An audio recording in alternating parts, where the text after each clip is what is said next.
Maharashtra Navnirman railway कामगार सेनेच्या सर्व आलेल्या सर्व पदाधिकारी,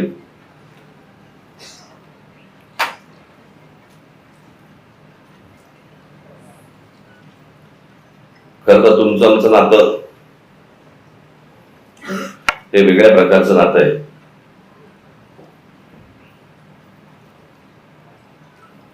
दोन 2008 ला रेल्वे भरतीच्या प्रकरणावरनं आंदोलन झालं आणि त्या आंदोलनामधनं मग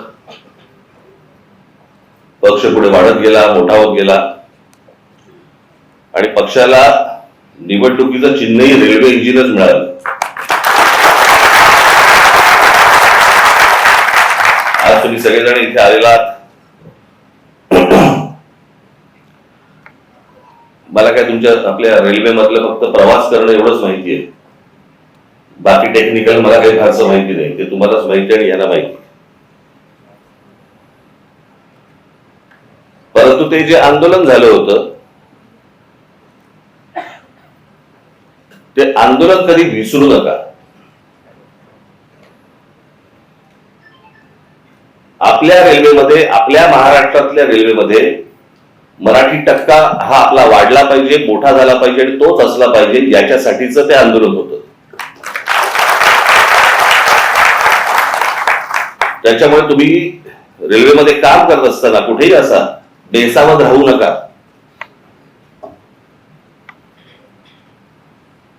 त्या सगळ्या आंदोलनामध्ये आपल्या अनेक महाराष्ट्र सैनिकांना, माझ्यावरती जवळपास 110 केसेस पडल्या, मलाही अटक झाली, आपल्या अनेक महाराष्ट्र सैनिकांना अटक झाली, जेलमध्ये होते. हा जरा लाईट कमी कर रे आणि इकडचा वाढव जरा ऑडिटोरियम मधला. नाटक आहे का? हा वाढव जरा, इथला वाढव जरा. हा आणि हा कमी कर माझ्या डोळ्यासमोरचा. हा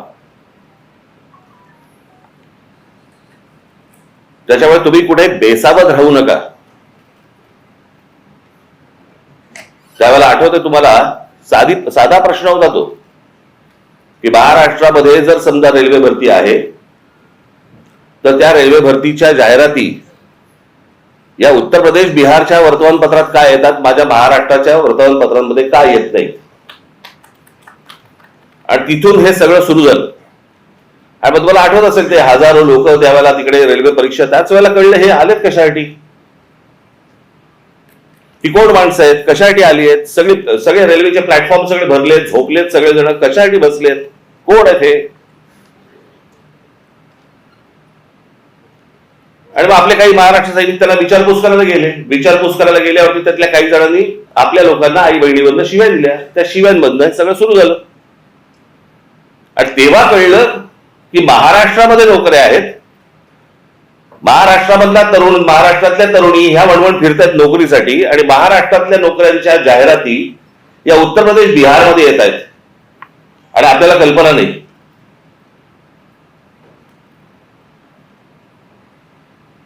कारण त्यावेळेला सगळे रेल्वे मंत्री वगैरे सगळे जण ते तिकडचेच होते, लालू प्रसाद यादव वगैरे. आणि मग ज्या वेळेला ममता बॅनर्जी ज्या वेळेला रेल्वे मंत्री झाल्या त्यावेळेला त्यांना आपला विषय नीट समजला आणि मग त्या वेळेला आपल्या पत्रावरती त्याच्यानंतर निर्णय झाला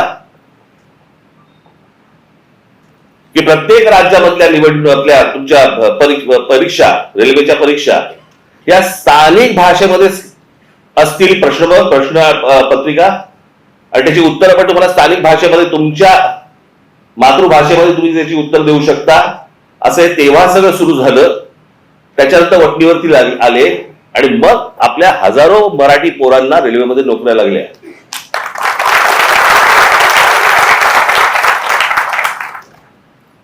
आज त्या सगळ्या गोष्टीला जवळपास 18 वर्ष झाली. पण हे कशासाठी झालं, का झालं हे तुम्ही विसरता कामा नये. अनेक आपली आंदोलनं झाली. आज महाराष्ट्रामध्ये तुम्हाला मोबाईल फोन उचलल्यावरती पहिल्यांदा जे मराठीमध्ये ऐकू येतं ना, ते महाराष्ट्र नवनिर्माण सेनेच्या आंदोलनानंतर सुरू झालं. तोपर्यंत मोबाईलवरती फक्त हिंदी आणि इंग्रजी होतं.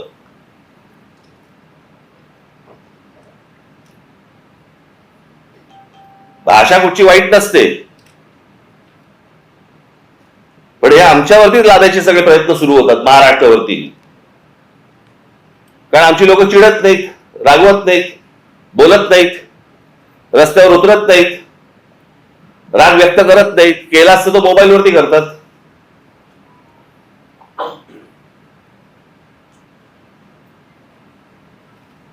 त्याच्यामुळे तुम्ही तुमच्या आपल्या रेल्वे स्टेशन असतील, रेल्वे भरती असेल, याच्यावरती तुम्ही लक्ष ठेवलं पाहिजे की प्लॅटफॉर्मवरचे स्टॉल्स कोणाला दिले जात आहेत, कोण भरती होत आहेत, कोण माणसं आहेत. बेसावध राहू नका. सतत जे चालतो ना, पायाखालची जमीन एकदा सरकली गेली ना की परत नाही मिळत.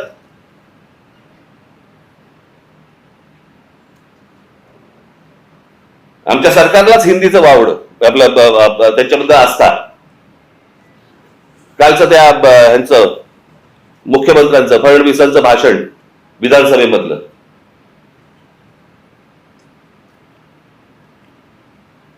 ते काय ते कुठलं मिसिंग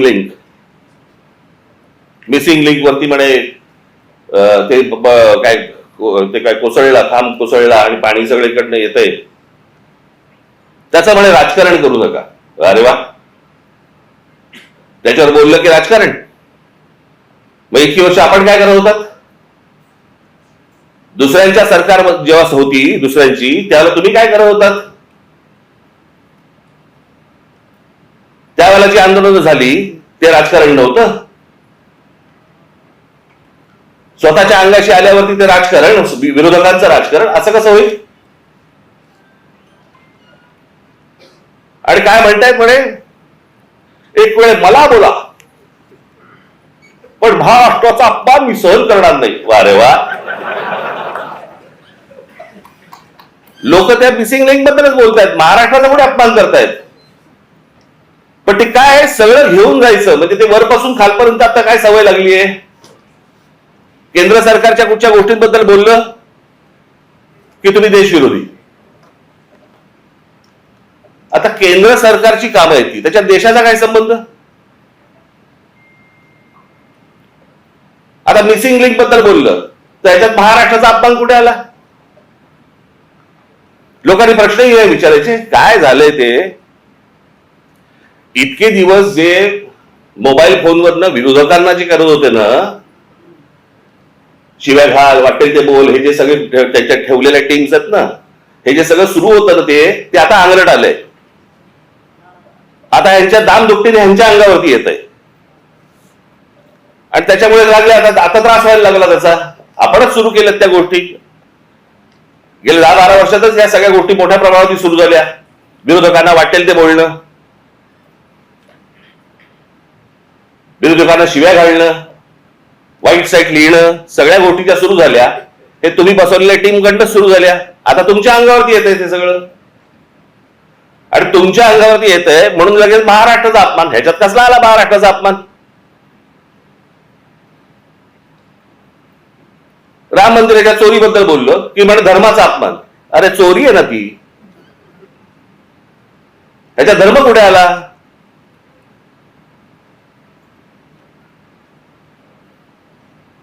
बरं, त्या मंदिराबद्दल आम्हालाही आस्था आहे, प्रत्येक हिंदूला आस्था असेल.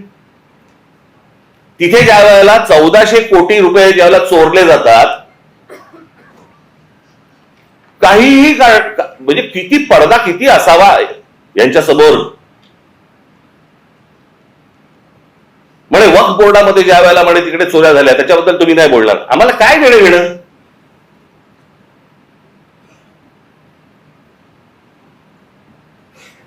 राम मंदिरामध्ये लोकांनी जे दानपेटीमध्ये टाकलं, जे श्रद्धेने त्या मंदिरासाठी दिलं, त्याची जर समजा चोरी होत असेल तर ह्याच्याबद्दल बोलणार नाही, बोलायचं नाही.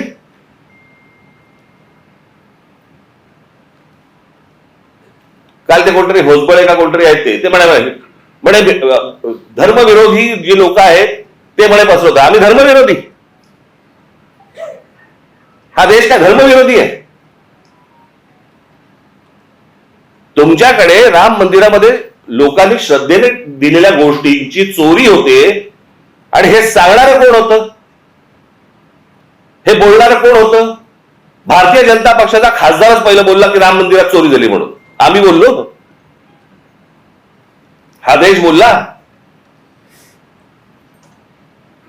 इतर राजकीय पक्षाचे कोणी लोक होते ट्रस्टी म्हणून, तिथे ट्रस्टी कोण आहेत? 15 ट्रस्टी आहेत तिकडे. 15 ट्रस्टी पैकी त्यातले जवळपास 12 हे केंद्र सरकार नेमतं, आणि त्या 12 पैकी केंद्र सरकारने जी नेमलेली माणसं आहेत ती RSS शी संबंधित आहेत, विश्व हिंदू परिषदेशी संबंधित आहेत, भाजपशी संबंधित आहेत, बाकी कोणीच नाहीये. केंद्र सरकार आणि राज्य सरकार नेमलेले IS अधिकारी आहेत. तिथे जर 1400 कोटी, आता 1400 कोटीचा आकडा आलाय, मुळात कितीची चोरी झाली माहिती नाही आपल्याला.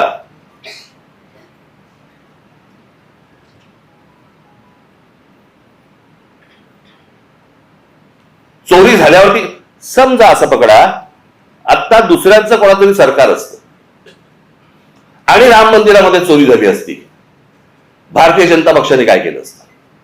RSSने काय केलं असतं? विश्व हिंदू परिषदेने काय केलं असतं? मोर्चे काढले असते, सगळ्या गोष्टी केल्या असत्या. त्याच्यात हे राजकारण. आता तुमची सत्ता आहे म्हणून विरोधकांनी केलं की त्याच्यामध्ये राजकारण आणू नका म्हणे. आता त्या मिसिंग लिंकचं झालं, यांचा एक मंत्री म्हणतो ते नैसर्गिक आहे, ती गोष्ट नैसर्गिक आहे, त्याच्यामध्ये राजकारण आणू नका, हे लक्षात ठेवा. हे तुम्ही काय अमरपट्टा घेऊन आलेला नाही आहात. उद्या तुम्ही विरोधी पक्षात जाल आणि ज्यावेळेला अशा काही घटना घडतील तेव्हा तुम्ही राजकारण करू नका. तेव्हाही सांगा लोकांना की नाही नाही नैसर्गिक आहे. एक झाड पडून काय मुलगा जातो, काय माणूस जातो, एक मुलगा शाळेमधला मुलगा गटारात काय पडतोय, काय नाही म्हणे नैसर्गिक आहे. नैसर्गिक? तुमचं सरकार आहे म्हणून सगळं नैसर्गिक, त्याच्यावर राजकारण करू नका, त्याच्यावर कोणी बोलायचं नाही. दुसऱ्या पक्षांची सरकार असली की हे यांचं राजकारण सुरू करणार, हा कुठचा प्रकार? त्या मिसिंग लिंकचं बाबा तिथे नशीब माणसं नाही मेली.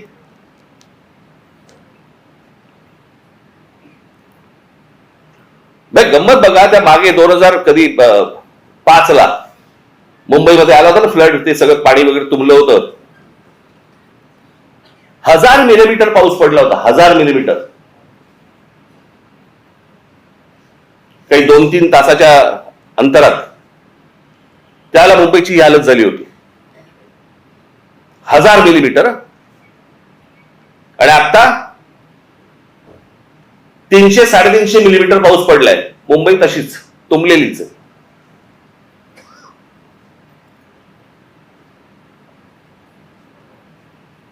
तेव्हा वारे बाप वाटेल ते बोलायचे, वाटेल ते सगळी आंदोलनं करायची, पैसे खाल्ले, हे केलं ते केलं, तेव्हा राजकारण नाही.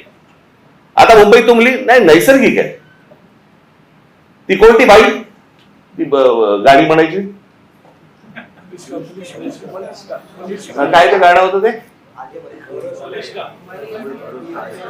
तुला मुंबईवर भरोसा नाही काय? कुठे गेली ती आता? आला व्हिडिओ?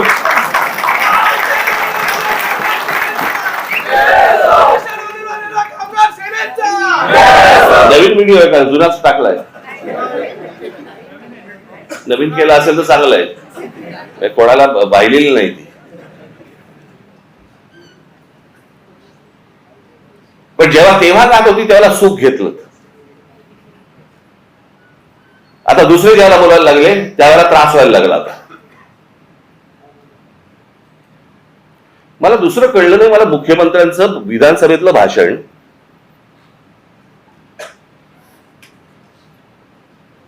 की या मिसिंग लिंक प्रकरण हे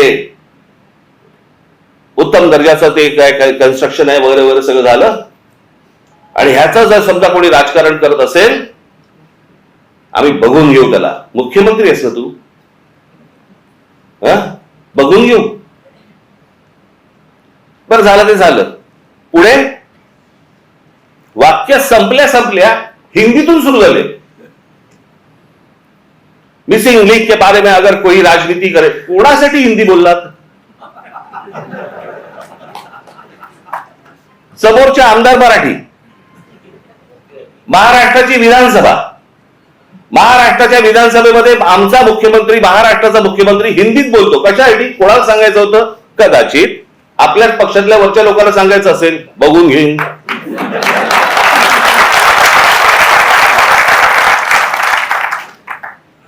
त्यांनाही माहिती आहे हे सगळे व्हिडिओ येत आहेत कुठून, हे सगळं काय चालू आहे राजकारण. मी त्याशी बोललो नाही का, माझ्या पत्रकार परिषदेमध्ये बोललो ना. जी काय घमासान सुरू आहे ना आता तिकडे पक्षामध्ये, फक्त बघत राहा, पाहत राहा. मुंबई महाराष्ट्राचा, ठाण्याचा काय विचका झालाय, पुण्याचा, सगळ्यांचा शहरांचा विचका झालेला आहे, ज्याला हे विकास म्हणतायत. मी या विषयावरती इतकी वर्ष बोलतोय मी की आपल्याकडे डेव्हलपमेंट प्लॅन येतो, परंतु टाउन प्लॅनिंग आपल्याकडे होत नाही आणि त्याचा ही शहरं सगळी बर्बाद होणार आहेत, झालेलीच आहेत, अजून होणार. बघावं तिकडे सगळीकडे इमारती सगळ्या उभ्या राहत आहेत. माझी तर विनंती आहे मुख्यमंत्र्यांना, सगळी कन्स्ट्रक्शन एकदा बंद करून टाका. नुसते रस्ते आणि फ्लायओव्हर आणि ब्रिजेस म्हणजे विकास नव्हे. हे जेव्हा लोक परदेशात जातात त्याला करतात काय मला कळलंच नाही, मला अजूनपर्यंत. या परदेशातली सगळी शहरं बघा.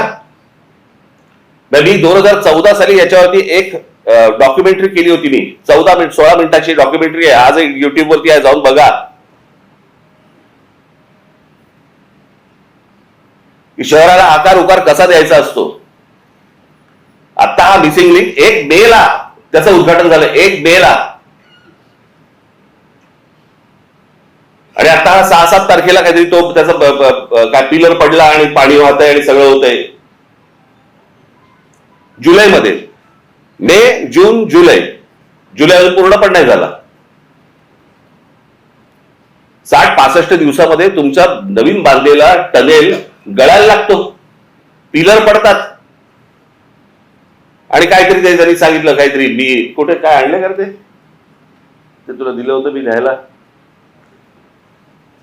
कॅनडामधनं आम्ही त्याचा रिसर्च केलाय आणि मग त्यांनी त्याचं डिझाईन केलंय. मग इंडोनेशियामधनं आम्ही पाईप हे आणलेत, मग जर्मनीमधनं हे केलंय, अजून काहीतरी केलंय. आणि मग भारतीय कॉन्ट्रॅक्टरने तो टनेल बनवलाय.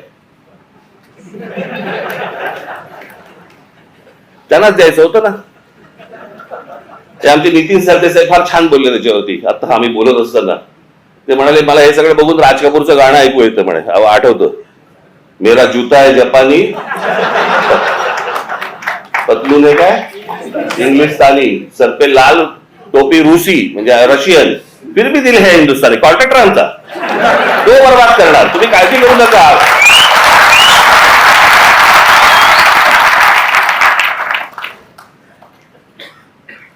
या मध्यंतरी कंत्राटदारांचे व्हिडिओ आले होते.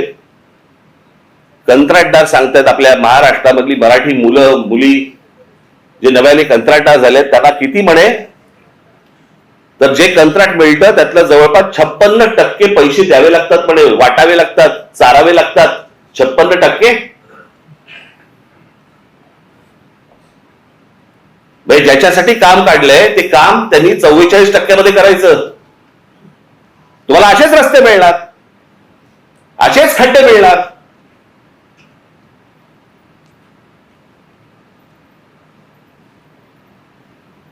हे आपल्या कंत्राटदाराचं कामच नाही. ते मी त्या मगाशी बोललो ना, मी त्या डॉक्युमेंटरीमध्ये मी म्हटलंय, त्याच्यात दिलंय. छत्रपती शिवाजी टर्मिनस आपलं अगोदरचं VT स्टेशन 1800 सालात बांधलंय. 1800 सालात. त्याला मुंबईची लोकसंख्या पण तेवढी नव्हती. 1800 सालात बांधलेलं रेल्वे स्टेशन आज लोकांना पुरतंय. इतकी लोकसंख्या वाढल्यानंतर पण ह्याला म्हणतात विजन. याला म्हणतात हे काय होऊ शकतं, हे किती लोकांना पुरू शकतं. आज किती रेल्वे तिकडनं जातात, किती माणसं तिकडे येतात, किती माणसं उतरतात, किती माणसं चढतात. हे 1800 सालात बांधलंय.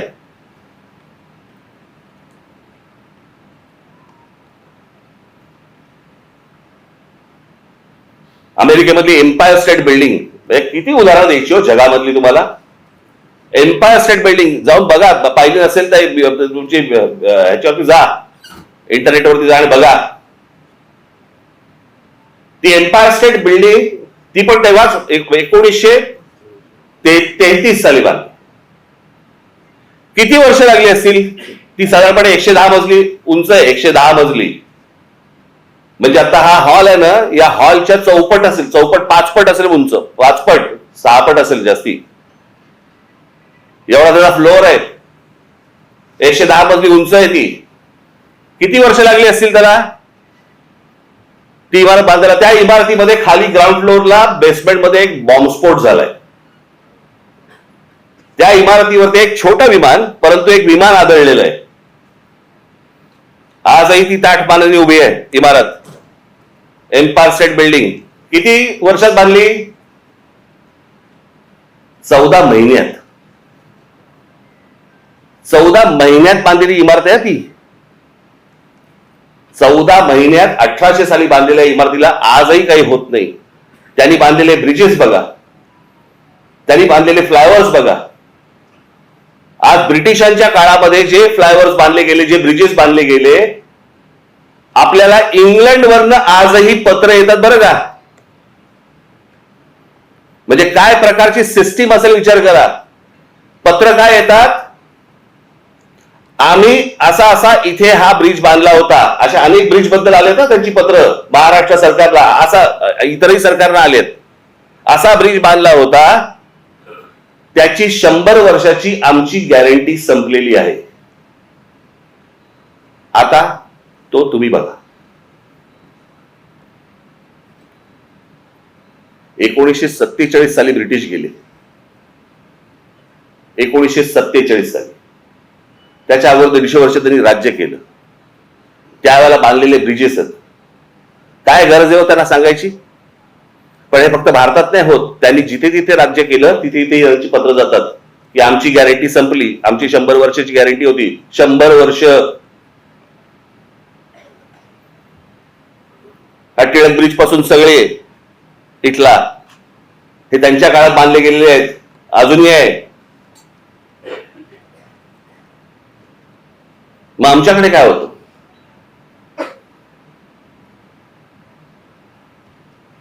आमच्या रस्त्याला काय खड्डे पडतात? बरं, ज्यांनी रस्ते बांधायचे ते आमचे Nitin Gadkari, transport minister. Petrol मध्ये इथेनॉल घातलं पाहिजे, मग ती गाडी कशी चालेल? आणि अरे पेट्रोलियम मंत्री बोलेल ना त्याच्यावरती. पेट्रोलियम मंत्री ब्र काढत नाही त्याच्याबद्दल, इथेनॉल बद्दल आणि पेट्रोल बद्दल. ट्रान्सपोर्ट मिनिस्टर ते ह्याच्यावरती प्रवचन देत आहेत. काय बोलायचं? मग कोणाचं काम कोण करतंय, काय चाललंय देशामध्ये, काही थांगपत्ताच नाही. आणि सगळे निगर व्यक्त झालेले आहेत. परवा दिवशी मी एका पत्रकाराला बोललो, म्हटलं चालेल, असं झालेलं आहे, म्हटलं सरकारला पळसाकडे साप होते, आपणच कुंथत बसलोय. आपल्यालाच त्या सगळ्या गोष्टींचं वाईट वाटतं. हे काय चाललंय? झाडाच्या झाडं काढली जात आहेत, जंगलाच्या जंगलं उद्ध्वस्त होत आहेत. लोकांना राग येत नाही, लोक राग व्यक्त करत नाहीत. व्यक्त करायचं साधन मिळालंय मोबाईल फोन, त्याच्यावरती काहीतरी टाकलं, माझा राग व्यक्त झाला. तो राग मतदारामध्ये पण दिसत नाही. नेमकं हवंय काय आपल्याला? आपण नेमकं पुढच्या पिढ्यांसाठी आपण काय घडवून ठेवणार आहोत, काय करून ठेवणार आहोत? मला कोणाची सत्ता आहे, कोणाची सत्ता नाही, मला ह्याच्याशी कर्तव्य नाहीये. आज भारतीय जनता पक्ष सरकार आहे, चांगलं काम करावं. वाईट केलं बोलणार आम्ही, परंतु सगळेजण मस्तीत आहेत. त्यांच्या दिवशीचा एक आमदार, त्याला विचारलं काय चाललंय, म्हणे काल म्हणे झाड पडलं ना, ते त्याच्यात एक माणूस गेला, ते त्याच्यावरती चर्चा झाली. आज तो ते गटारातला तो मुलगा पडला, त्याच्यावरती चर्चा झाली आणि हसतायत. भावना शून्य. आणि भावना शून्य एवढ्यासाठीच कारण तुम्हाला किंमत नाही. आमच्याकडे काय चालू आहे? आमच्याकडे शहरं कशी वाढतायत, शहरं कशी मोठी होत आहेत, आमच्या पुढच्या पिढ्यांसाठी आम्ही काय करून ठेवतोय, कसली चिंता नाही, कसलं काही नाही, विचार नाही. खासदार फोडता येतोय का, आमदार फोडता येतोय का, नगरसेवक फोडता येतोय का, आमची सत्ता टिकतेय का, याच्यावरती फक्त आमच्याकडे महाराष्ट्रात चर्चा सुरू आहे.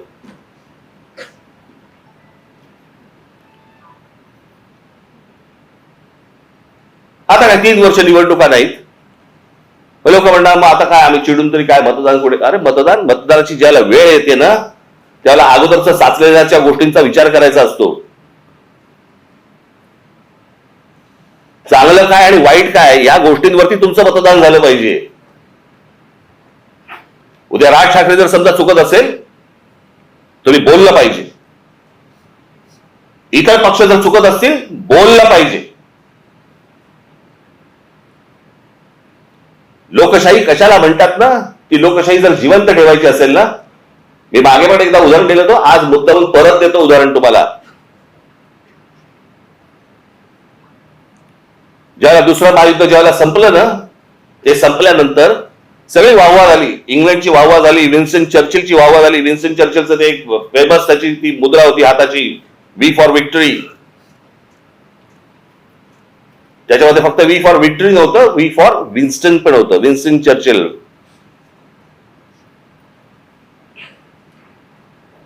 पण वी फॉर विक्टरी हा खास संदेश होता त्याच्यात. आणि जगामध्ये प्रचंड की विन्स्टन चर्चिलने या सगळ्या गोष्टी केल्या.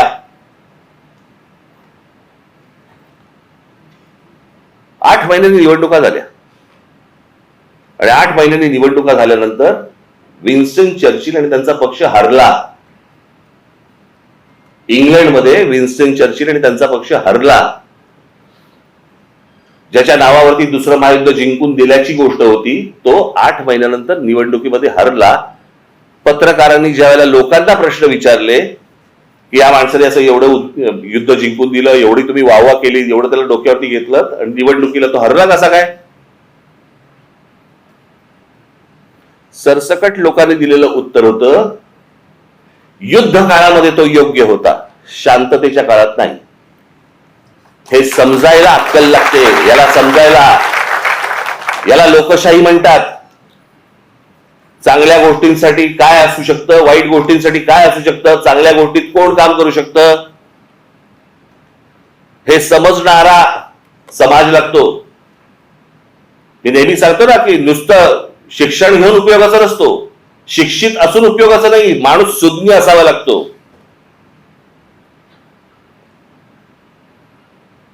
आमच्या बहिणाबाई चौधरी शिकलेल्या नव्हत्या, पण त्या ज्या बोलून गेल्या, आधी हाताला चटके तेव्हा मिळते भाकर, ह्या बोलून गेल्या ना, त्याला सुज्ञ लागतो माणूस, सुज्ञ.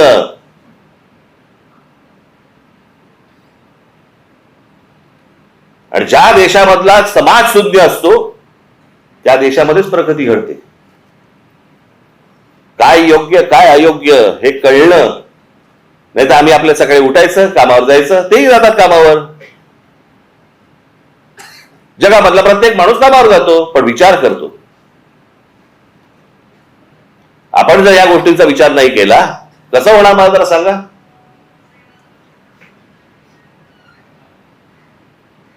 आज खरं तर मुख्यमंत्र्यांनी ही गोष्ट सांगायला पाहिजे होती की बाबा मी त्याच्यामध्ये लक्ष घालतो आणि ज्यांनी चुका केल्या असतील त्यांच्यावरती मी इन्क्वायरी लावतो. ते राहिलं बाजूला. याच्यामध्ये जो राजकारण करेल त्याला मी बघून घेईन. बघून काय घेईन. सुसंस्कृत महाराष्ट्राचा मुख्यमंत्री आहे, विधानसभेमध्ये बघून घेईनची कुठची भाषा आली.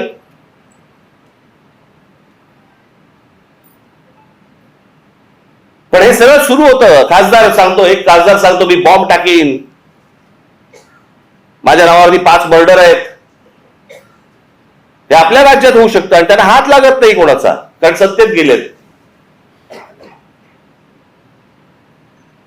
हे बोलायची हिंमत कशी होते, कारण अंकुशच नाही कोणाचा,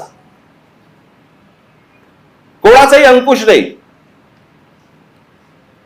कुठे कुठचं काम चाललंय, तिकडे आता कुंभमेळ्याची कामं सुरू आहेत, तिथे पण सगळं गोंधळ आहे.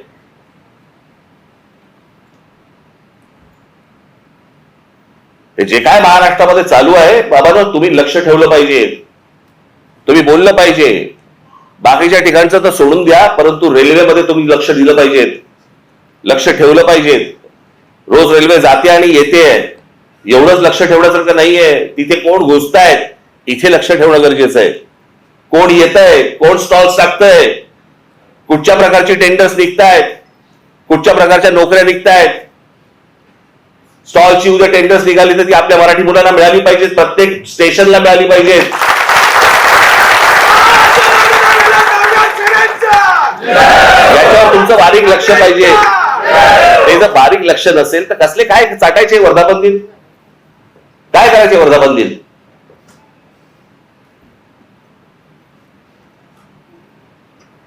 म्हणून मी आपल्याला आज या वर्धापन दिनाच्या दिवशी फक्त तुम्हाला एकच तुम्हाला सांगायचंय, जागे राहा, सतर्क राहा, बेसावध राहू नका. आपला मराठी ठसा महाराष्ट्राच्या रेल्वेमधनं पुसला जाणार नाही याच्यासाठी काम करा. धन्यवाद. जय हिंद, जय महाराष्ट्र.